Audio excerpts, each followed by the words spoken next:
Hello everyone and welcome. आज हम एक बहुत ही पावरफुल मैथ टूल मास्टर करने वाले हैं जिससे हम ऐसी चीज़ों का टोटल स्कोर निकाल सकते हैं जो टाइम के साथ बदलती रहती हैं। तो चलिए सीधा डाइव करते हैं डेफिनेट इंटीग्रल्स की दुनिया में। सोचो, एक YouTube चैनल एकदम से वायरल हो गया। अब मेरा आपसे एक सवाल है, डे 10 से लेकर डे 30 तक उस चैनल ने टोटल कितने नए सब्सक्राइबर्स गेन किए? अब देखो, आप सीधा मल्टीप्लाई तो कर नहीं सकते क्योंकि ग्रोथ रेट कांस्टेंट नहीं है। किसी दिन ज्यादा सब्सक्राइबर्स आते हैं, किसी दिन कम। तो फिर टोटल कैसे निकालें? एग्जैक्टली यहां पर आके सिंपल मैथ फेल हो जाता है।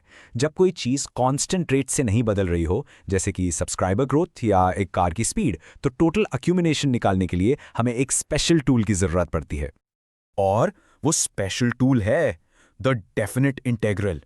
ये खास तौर पर ऐसी ही सिचुएशंस के लिए डिजाइन किया गया है ताकि हम टोटल यानी फाइनल स्कोर को परफेक्टली कैलकुलेट कर सकें। अब आपके दिमाग में आ रहा होगा, वेट अ मिनट, ये तो बिल्कुल इंडेफिनिट इंटीग्रल जैसा दिख रहा है। और हां, आप सही हो, ये दिखने में सिमिलर हैं, लेकिन इनका पर्पस और इनके आंसर्स एकदम अलग हैं। चलो इस कंफ्यूजन को हमेशा के लिए क्लियर करते हैं। ये देखने के लिए कि ये कितने अलग हैं, चलो इनको साइड बाय साइड रखते हैं और समझते हैं कि इनमें रियल डिफरेंस क्या है।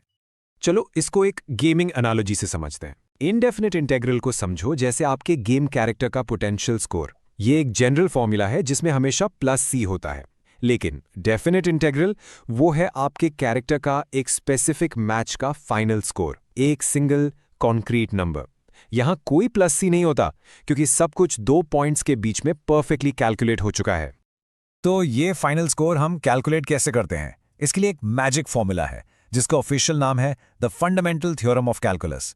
अब ये सिर्फ एक फॉर्मूला नहीं है, ये एक कमाल का शॉर्टकट है जो हमें उस पुराने सुपर कॉम्प्लेक्स मेथड से बचाता है जिसमें ग्राफ के नीचे लाखों छोटे छोटे रेक्टेंगल्स को ऐड करना पड़ता था।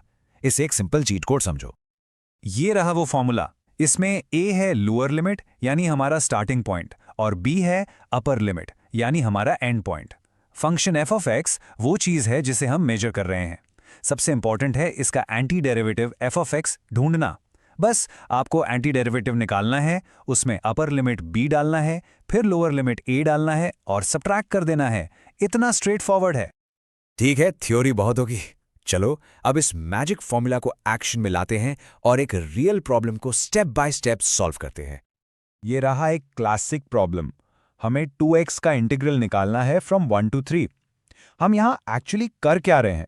हम फंक्शन 2x का टोटल एक्यूमुलेशन निकाल रहे हैं between the points x = 1 and x = 3। हम इसे 4 सिंपल स्टेप्स में सॉल्व करेंगे। पहले एंटी डेरिवेटिव निकालेंगे, दूसरा अपर लिमिट पर वैल्यू कैलकुलेट करेंगे, तीसरा लोअर लिमिट पर वैल्यू और चौथा सब्ट्रैक्ट कर देंगे। रेडी हो? पहला स्टेप, एंटी डेरिवेटिव ढूंढना। जरा सोचो, किस फंक्शन का डेरिवेटिव 2x होता है? बिल्कुल सही, x²। तो हमारा anti derivative f of x हो गया x²। Easy PG. Next, step 2 और 3 एक साथ। हम अपनी अपर लिमिट जो कि 3 है उसको अपने एंटी डेरिवेटिव x² में डालेंगे। f ऑफ 3 हो जाएगा 3² जिससे हमें मिला 9। फिर हम अपनी लोअर लिमिट 1 डालेंगे। f ऑफ 1 हो जाएगा 1² जो कि है सिंपली 1। और अब आखिरी स्टेप, हम f ऑफ a को f ऑफ b से सब्ट्रैक्ट करेंगे।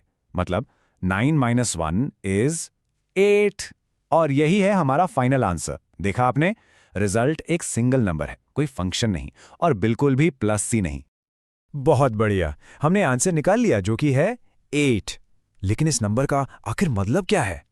यहां पर आता है डेफिनेट इंटीग्रल्स को समझने का असली आहा मोमेंट। ये एक इंपॉर्टेंट सवाल है। ये नंबर 8 विजुअली क्या रिप्रेजेंट करता है? इस पूरी कैलकुलेशन का पॉइंट क्या था? हमें एक फंक्शन के बदले एक नंबर क्यों मिला? ये रहा जवाब। जो नंबर 8 हमने कैलकुलेट किया वो y = 2x के ग्राफ के नीचे x = 1 और x = 3 के बीच का एग्जैक्ट एरिया है। एक डेफिनेट इंटीग्रल आपको एरिया अंडर द कर्व की प्रिसाइज वैल्यू देता है ना? कूल। अब जब आप कॉन्सेप्ट समझ गए हो तो चलो कुछ प्रो गेमर मूव्स की बात करते हैं। ये वो कॉमन मिस्टेक्स हैं जिन्हें आपको एग्जाम्स में बिल्कुल अवॉइड करना है ताकि आपके मार्क्स पक्के हो जाएं। सबसे बड़ी गलती होती है डेफिनेट इंटीग्रल के फाइनल आंसर में +c लिख देना। याद रखो, c हमेशा कैंसल आउट हो जाता है। दूसरा कॉमन ट्रैप है सिर्फ f ऑफ b कैलकुलेट करके रुक जाना। आपको हमेशा f ऑफ a सब्ट्रैक्ट करना है। ये आखिरी स्टेप मत भूलना। आपकी अपनी टेक्स्ट बुक भी यही कहती है। इसमें लिखा है कि डेफिनेट इंटीग्रल की एक यूनिक वैल्यू होती है। अब वो वैल्यू क्या है? Is the difference between the values of the anti derivative at the end points F of B minus F of A. ये काफी कुछ था समझने के लिए, तो चलो जल्दी से पूरे कॉन्सेप्ट को समराइज कर लेते हैं ताकि सब कुछ दिमाग में लॉक हो जाए। तो की टेकअवेज क्या है? इनडेफिनिट इंटीग्रल आपको एक जनरल फॉर्मूला देता है। डेफिनिट इंटीग्रल आपको एक स्पेसिफिक नंबर देता है, यानी फाइनल स्कोर। इसे कैलकुलेट करने का मैजिक फॉर्मूला है F of B minus F of A, और विजुअली यह नंबर फंक्शन के ग्राफ के नीचे का एरिया रिप्रेजेंट करता है। और इसी के साथ ये टॉपिक खत्म। अब जब आप टोटल स्कोर निकालना सीख गए हैं तो सोचिए कि इस पावरफुल टूल से आप और कौन से रियल वर्ल्ड टोटल्स कैलकुलेट कर सकते हैं। एक रॉकेट ने टोटल कितना डिस्टेंस ट्रैवल किया, एक कंपनी ने टोटल कितना प्रॉफिट बनाया। पॉसिबिलिटीज एंडलेस हैं। इसके बारे में सोचना, और हम मिलेंगे अगले एक्सप्लेनर में।